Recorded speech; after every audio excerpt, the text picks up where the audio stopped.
Hi, and welcome to the Getting Started with 360 Monitoring series.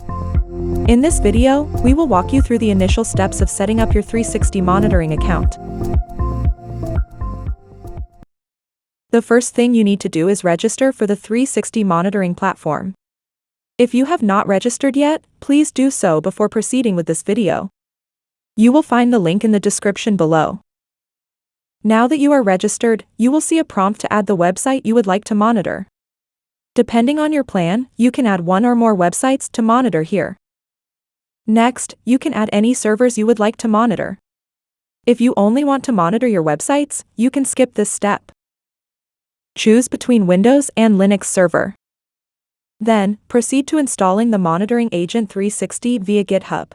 For Linux servers, copy the one-line command and run it on all servers you want to monitor. Then, go to your server terminal and paste the one-line command. Now, run the command. The agent is now being installed in the background. For Windows servers, just download the installer from our GitHub and run it on your server. Meanwhile, our agent has successfully installed on the Linux server and you can see it running in this window. Here, you can either go back to make some changes to your initial settings, or click Done and you are all set with the onboarding.